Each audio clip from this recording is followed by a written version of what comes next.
स्वामी, मुझे सुर असुरों के बीच होने वाले एक महासंग्राम के होने का आभास हो रहा है। वो असुर जिन्हें किसी भी अस्त्र या शस्त्र से नहीं मारा जा सकता, जिन्हें त्रिदेव भी कोई हानि नहीं पहुंचा सकता, जो सदियों तक एक प्रकार से अमर और अजय है। इस भावी विनाश को रोकने का एकमात्र उपाय है देव असुर संग्राम।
असुरों द्वारा आरंभ होने वाले इस युद्ध से सर्वत्र हिंसा और विनाश मचेगी।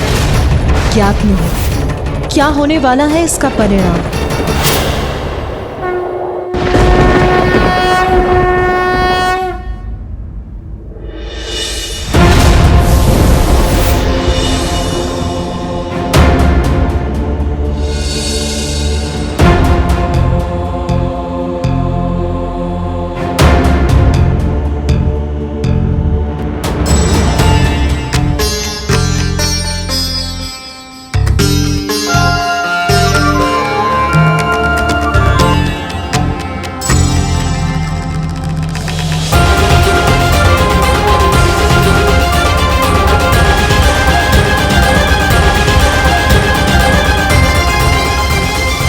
सभी के यहाँ एकत्र होने का कारण ज्ञात है मुझे।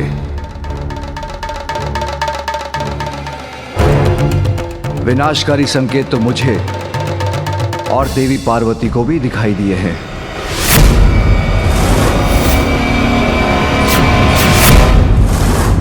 मूषिकासुर एक ही असुर था, किंतु इस बार जैसे असुरों की संपूर्ण सेना हम पर आक्रमण करने वाली है। किंतु प्रभु, कब तक हम इस प्रकार निरंतर असुरों के आक्रमण सहते रहेंगे? कब तक हम उनके भय से त्रस्त रहेंगे? हमने सिंदूरा को पराजित किया,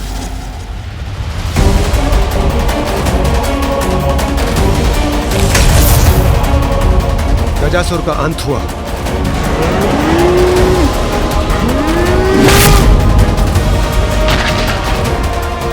किंतु एक असुर नष्ट होता नहीं, दूसरा असुर उसके स्थान पर खड़ा हो जाता है। प्रभु, क्या इस आतंक के चक्र से हमें कभी मुक्ति प्राप्त हो सकती है? आतंक का नहीं देवराज, ये चक्र तो समस्त सृष्टि का है, जहां सदा अच्छाई और बुराई के मध्य वर्चस्व की लड़ाई चलती रहती है। इसलिए देवता हैं तो असुर भी हैं, क्योंकि विनाश से ही सृजन संभव है। किंतु हमें अपना धर्म निभाना है, इस दुष्टता का अंत कर संसार की रक्षा करनी है। सत्य है महादेव, किंतु जब भी असुरों का आक्रमण होता है, निर्दोष जीवन क्षतिग्रस्त होता है। और प्रभु, अभी तक तो हम असुरों को पराजित करने में सफल रहे, किंतु सदैव ऐसा होगा ये कौन कह सकता है? संभव है अगली बार हमें दुष्टों की दुष्टता के समक्ष घुटने टेकने पड़े। और प्रभु, इन असुरों के आक्रमण से सर्वप्रथम मैं ही प्रभावित होता हूं और उनका सर्वप्रथम लक्ष्य होता है स्वर्ग। प्रभु, क्या इस आसुरी चक्र से मुक्ति प्राप्त करने का हमारे पास कोई उपाय नहीं है? ताड़कासुर, गजासुर, सिंदूरा, इन सबको आपकी और हमारी सम्मिलित शक्तियों ने पराजित किया, किंतु ये कभी न कभी हम पर भारी पड़ेंगे। तब क्या होगा प्रभु? उसकी कल्पना से तो विचलित हो उठता हूं मैं। प्रभु, हमें इसके पूर्व ही कुछ स्थायी उपाय करना होगा। और प्रभु, युद्ध में जय पराजय तो किसी भी पक्ष की हो सकती। हम सत्य का साथ देते हैं, इसलिए सदैव हमारी ही विजय हो यह भी तो निश्चित नहीं। और यूं ही सत्य की लड़ाई लड़ते लड़ते हम यूं ही सफलता प्राप्त करते रहे, इसे कैसे सुनिश्चित करें प्रभु? हाँ महादेव, ब्रह्मदेव, मैं देवताओं के इस कथन से सहमत हूँ। देवता सफल होंगे इसी विश्वास के साथ वो असुरों के साथ युद्ध में उतर सकें। इसके लिए हमें कोई उपाय तो सोचना ही होगा प्रभु। मेरे विचार से देवताओं का भी कोई देवता होना चाहिए जो कि सभी देवताओं को दिशा प्रदान करे, जिसकी पूजा से उनके कार्य मंगलमय हो।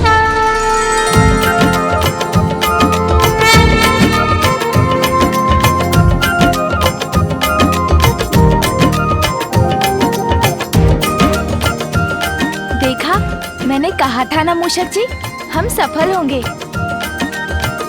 हम आ गए यहाँ पर। हाँ प्रभु, मेरा भी यही प्रस्ताव है। ऋषि अगस्त्य के दिए सुझाव अनुसार हमें किसी ऐसे देवता का चयन करना चाहिए जो सर्वप्रथम पूजनीय हो, जिसकी पूजा से हमारे कार्यों में आने वाले विघ्न टल जाएं। और जिसकी पूजा से वो दुष्टों के मार्ग में कंटक के समान बनकर उनके पथ में बाधाएं उत्पन्न करें।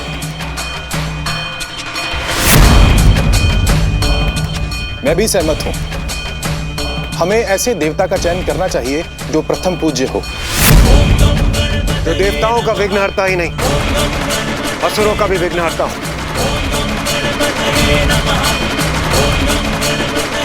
जो देवताओं का भी देवता हो। एक ऐसे देवता जो सम्मिलित असुर शक्ति को पराजित करने में सक्षम हो और सदैव हमारा साथ दे। किंतु प्रश्न अभी भी वही है, कौन होंगे वो?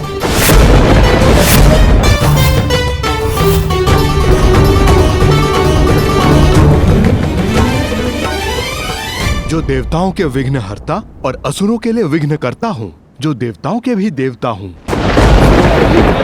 देवताओं का देवता हो, देवताओं के विघ्नहर्ता और असुरों के भी विघ्नहर्ता, असुरों के भी विघ्नहर्ता।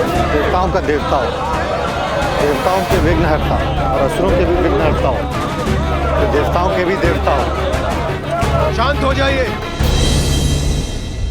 प्रभु। मेरे विचार से इस महत्वपूर्ण उपाधि पर स्थित होने वाला हम देवताओं में से ही कोई होना चाहिए।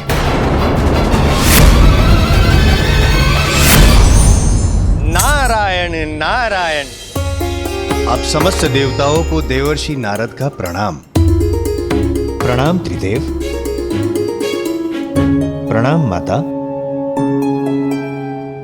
अब प्रश्न ये है कि समस्त देवताओं में कौन है सर्वोत्तम, जिसे जगत पूजेगा सर्वप्रथम?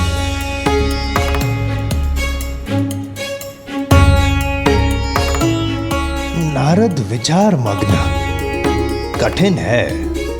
नारायण नारायण नारायण नारायण नारायण। मेरे विचार में इसका उत्तर है अत्यंत सरल। प्रथम पूजनीय देवराज इंद्र ही होने चाहिए।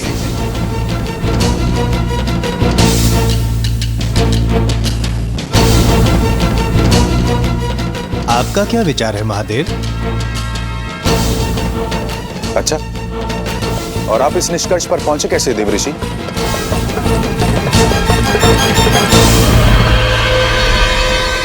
नारायण नारायण, देवराज इंद्र हैं, समस्त देवताओं के अधिपति।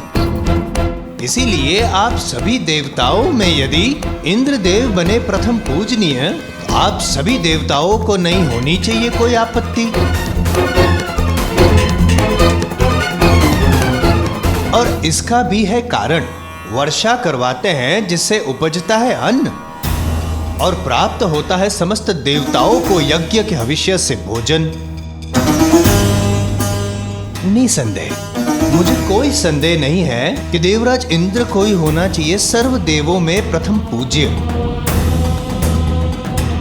क्षमा त्रिदेव, देवराज इंद्र का अभिप्राय जानने से पूर्व आपकी आज्ञा आवश्यक है।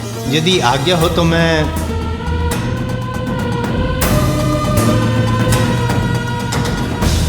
आपका क्या अभिप्राय है देवराज इंद्र? देवऋषि नारद के मत से मैं सहमत हूं। यदि आप सभी को स्वीकार हो तो। नहीं नहीं,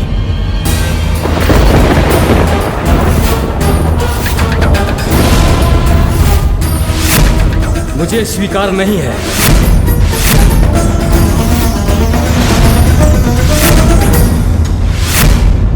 बिना मेरे किसी भी देवताओं को यज्ञ का भविष्य कहां प्राप्त होगा देवर्षि नारद जी? अग्नि में आहुति दिया हुआ भविष्य मेरी पत्नी सुहा स्वीकार कर देवताओं तक पहुंचाती है। सत्य वचन।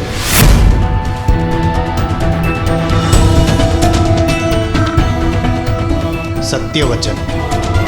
आपका कथन सर्वथा उचित है अग्निदेव,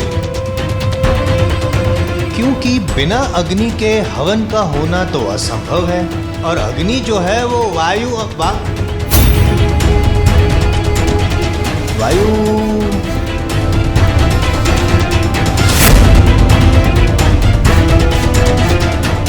किंतु क्या देवऋषि?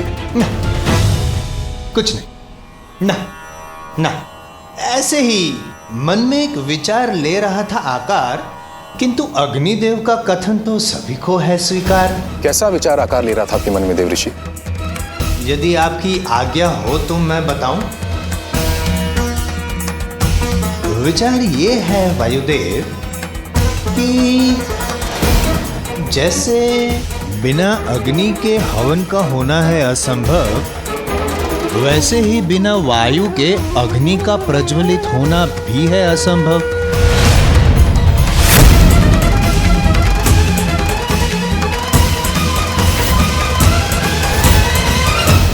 उचित है। हाँ, मुझसे ही तो चलता है जीवन, सभी के प्राण मुझसे ही तो है। यदि एक क्षण के लिए मेरा प्रवाह थम जाए तो सभी प्राणी व्याकुल हो उठेंगे, अंत हो जाएगा सबका। इसलिए प्रथम पूज्य तो मुझे ही होना चाहिए।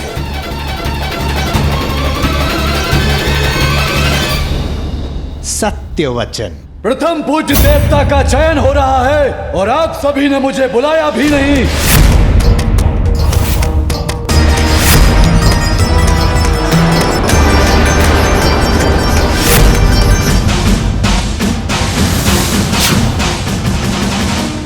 प्रणाम त्रिदेव। नारायण नारायण नारायण, ये कैसा है अन्याय देवराज?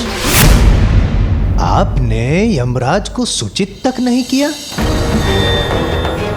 इसमें क्या है आपका अभिप्राय?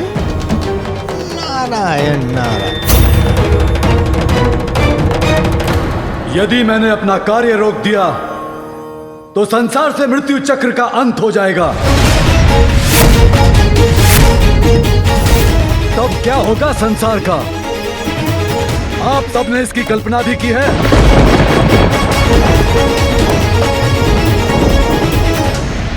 किसी को भी नर किया मृत्यु दंड का भय नहीं रहेगा, अर्थात सर्वत्र अधर्म अन्याय छा जाएगा। सत्य वचन। अर्थात जीवन मृत्यु का संतुलन, जिसे स्थापित करता है मर्यादा का बंधन। नारायण नारायण, आप ही तो हो यमराज, आप ही तो हो जो सब कुछ निर्धारित करते हैं।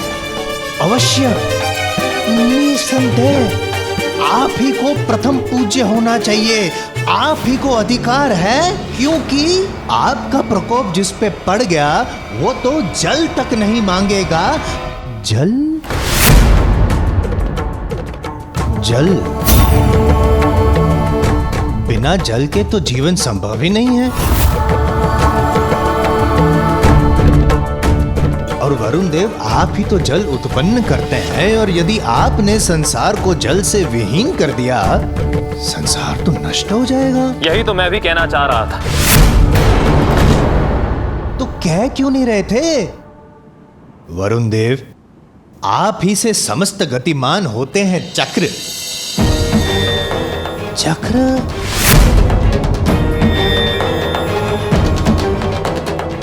काल चक्र? मेरा महत्व तो सर्वविदित है, अब क्या अपने मुख से कहना आवश्यक होगा? कदापि नहीं। हम सबको इस बात का ज्ञात है कि सूर्य देवता तो प्रकाश देते हैं, उससे हो रहे तो जीवन के प्रकाश से हम हो जाएंगे वंचित। इसी कारण सूर्य देवता प्रथम पूज्य,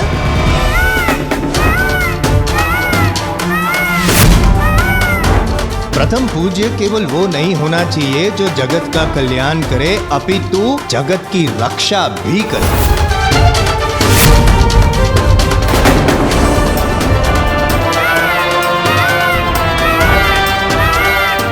रक्षा अर्थात रक्षक, योद्धा। माता पार्वती, आपको तो ज्ञात ही होगा, आज देवलोक के पास स्वर्ग है तो केवल कुमार कार्तिकेय के कारण। कुमार कार्तिकेय यदि,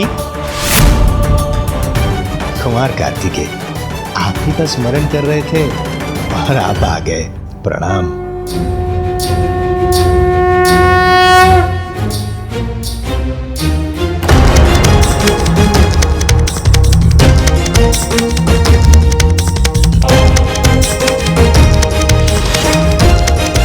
कुमार कार्तिकेय, इन्होंने ही ताड़कासुर का वध करके किया उसे कथित, इसीलिए देव सेनापति कार्तिकेय भी प्रथम पूज्य की उपाधि पे हो सकते हैं स्थित, है ना पार्वती माता?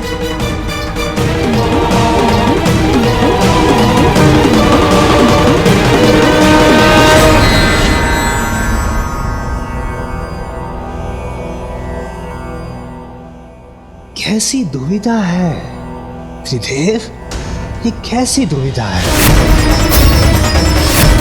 अब क्या करें? कौन बनेगा प्रथम पूज्य? देवऋषि नारद, इतना समय नहीं है हमारे पास। आप केवल नाम घोषित कीजिए, हम उसी को सर्वप्रथम पूज्य के रूप में स्वीकार कर लेंगे। आप तो कर लेंगे स्वीकार, किंतु अन्य सभी देवता करेंगे मेरा तिरस्कार।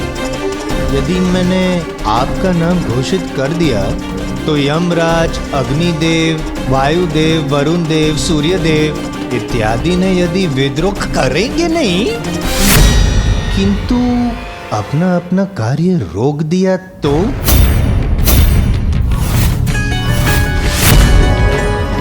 यदि ऐसा हुआ तो नारायण नारायण, संसार नष्ट हो जाएगा, और इसका भार मैं कैसे करूं स्वीकार? वो सब मुझे ज्ञात नहीं, किंतु यदि मेरा चयन नहीं हुआ तो मैं अपना कार्य रोक दूंगा। मुझे प्रथम पूज्य नहीं बनाया तो मैं अपना कार्य नहीं करूंगा। यदि मुझे प्रथम पूज्य नहीं बनाया गया तो मैं भी अपना कार्य रोक दूंगा। मैं भी अपना कार्य रोक दूंगा। मुझे प्रथम पूज्य नहीं बनाया गया तो मैं भी अपना कार्य रोक दूंगा। मैं भी अपना कार्य रोक दूंगा। मैं शनिदेव हूँ, मुझे होना चाहिए प्रथम पूज्य।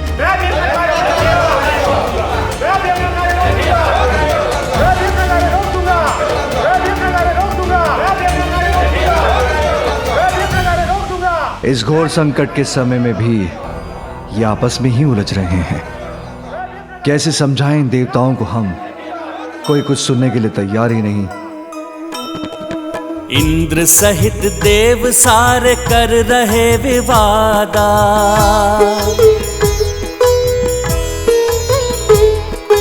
प्रथम पूज्य देवता का सब ही करे दावा।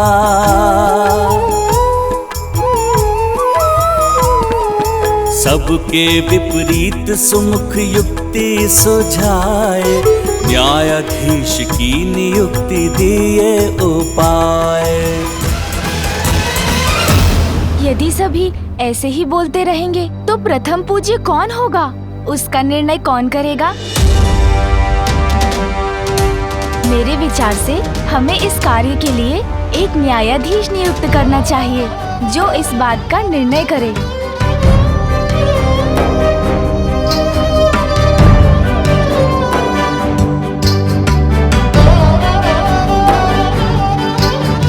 गजानन कदाचित उचित कह रहे हैं। आप ही बनिए न्यायाधीश और आप ही नियुक्त कीजिए। आप ही कीजिए श्री हरिनारायण। मैं अकेला ही नहीं, हम त्रिदेव ब्रह्मा, विष्णु और महादेव, हम तीनों मिलकर निर्णय लेंगे कि आप सभी देवताओं में प्रथम पूज्य कौन होगा।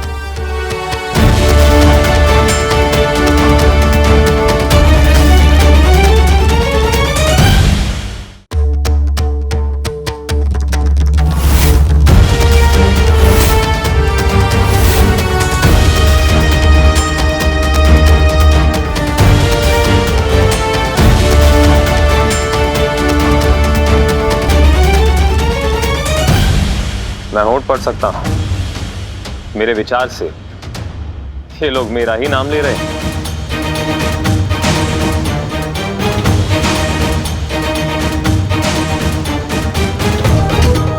प्रथम पूज्य वही होगा जो योग्यता में सबसे श्रेष्ठ होगा, और इसका निर्णय तो आप सभी के मध्य एक प्रतिस्पर्धा से ही हो सकता है।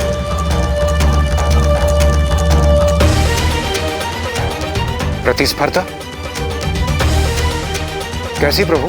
हाँ देवराज, क्योंकि प्रतिस्पर्धा योग्यता की श्रेष्ठता सिद्ध करने का सर्वोत्तम उपाय है। इसलिए प्रतिस्पर्धा से भागने की नहीं, उसमें भाग लेने की आवश्यकता है, क्योंकि प्रतिस्पर्धा में विजय पाने की इच्छा हमारे भीतर छिपे गुणों को बाहर निकालकर हमारी क्षमता को उजागर करती है। उचित है प्रभु, किंतु हमें करना क्या होगा? आप सभी को अपने वाहनों पर आरूढ़ होकर एक दौड़ में भाग लेना होगा, जिसका प्रारंभ कैलाश से होगा।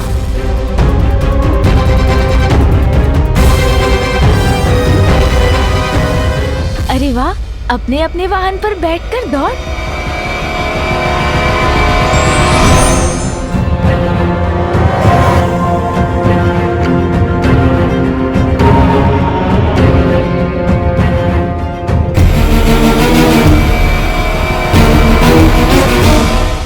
त्रिलोक में स्थित तीर्थ काशी, हरिद्वार, ऋषिकेश, गंगा, सागरपुरी, काशी और द्वारका, और फिर वहां से होते हुए पाताल के तीर्थ, राजावली का नगर, नागलोक, फिर स्वर्ग के तीर्थ, सूर्यलोक और नवग्रह मंडल के समस्त लोक, महरलोक, ब्रह्मलोक, वैकुंठ लोक और गोलोक से होते हुए वापस यहाँ लौटना होगा।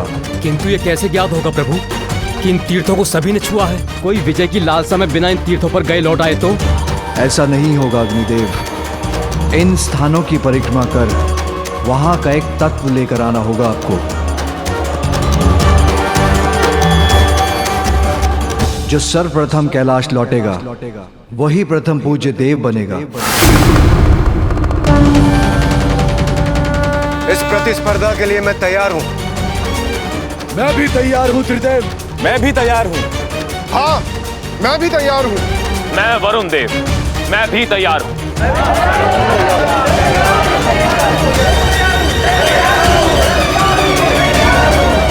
पुत्र कार्तिकेय, इस दौड़ में तुम भी भाग लोगे। जो आज्ञा पिताश्री। प्रभु और गजानन, क्या वो भाग नहीं लेगा स्पर्धा में? अब तो मेरे पास भी मेरा वाहन है।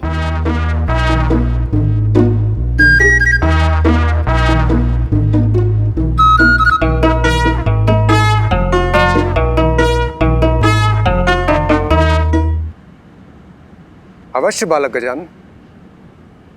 प्रभु, गजानन भी इस प्रतिस्पर्धा में भाग लेंगे।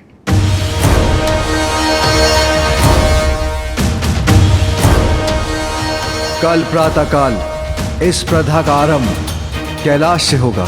नारायण नारायण।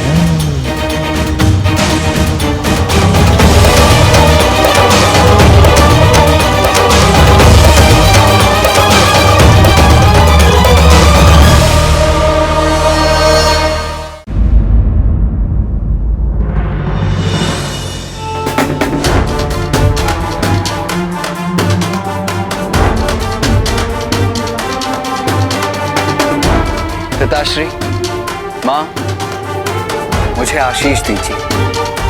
मैं इस प्रतियोगिता में सफल हूँ।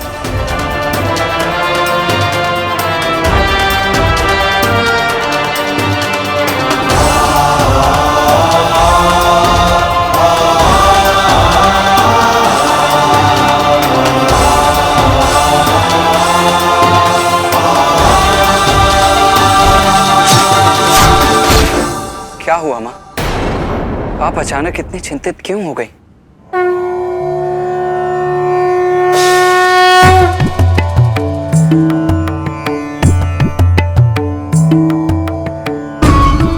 पुत्र, देवताओं और असुरों के मध्य देवासुर संग्राम के रूप में अच्छाई और बुराई के मध्य जो निर्णायक स्पर्धा होने वाली है, उसमें देवताओं को उचित नेतृत्व प्राप्त हो।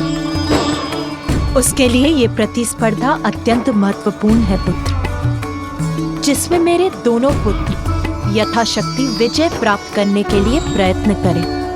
ये मेरी इच्छा है। हाँ माँ, अवश्य करेंगे हम। और अब तो मेरे पास मेरा वाहन भी है। अरे भैया, अभी तक आपने मेरे वाहन मूषक जी से भेंट नहीं की है ना? मैं अभी मिलवाता हूँ आपको, आइए ना।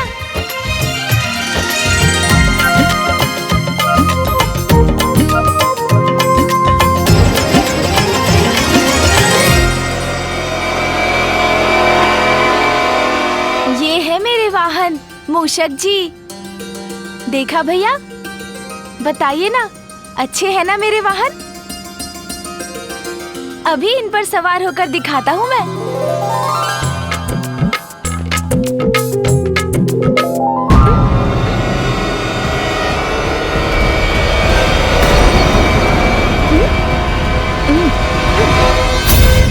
उठिए मूषक जी, उठिए।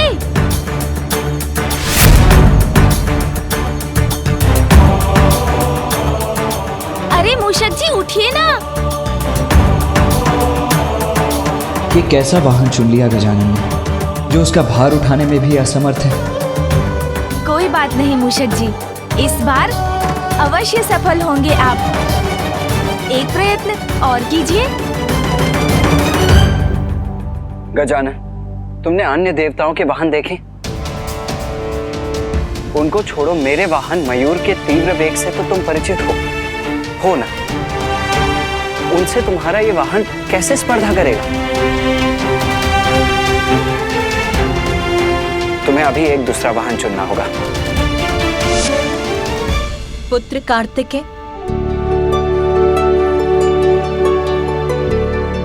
पुत्र, जो योग्यता साधारण समय में दिखाई नहीं देती, वो ही संकट में उजागर होकर व्यक्ति की शक्ति बन जाती है।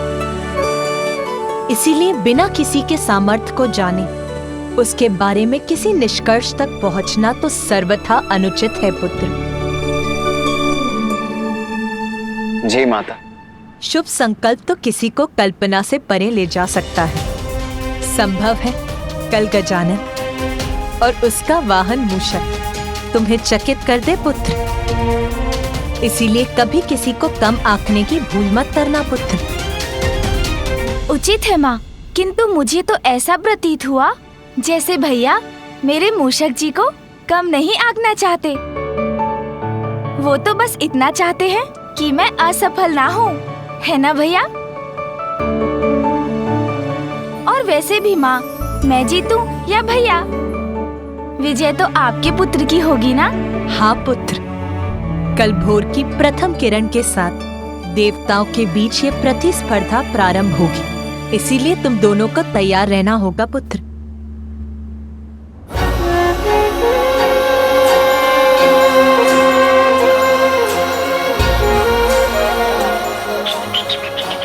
मुझे क्षमा कर देते। यदि मुझसे योग्य वाहन होता तो आप अवश्य विजय पा सकते थे। किंतु मेरे कारण कदाचित आपको पराजय का मुख ही देखना पड़े।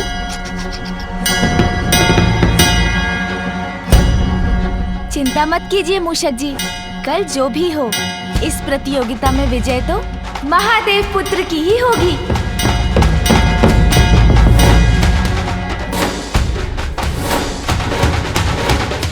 विघ्नहर्ता श्री गणेश के अद्भुत शक्तियों से भरे वीडियोस देखने के लिए चैनल को सब्सक्राइब करना न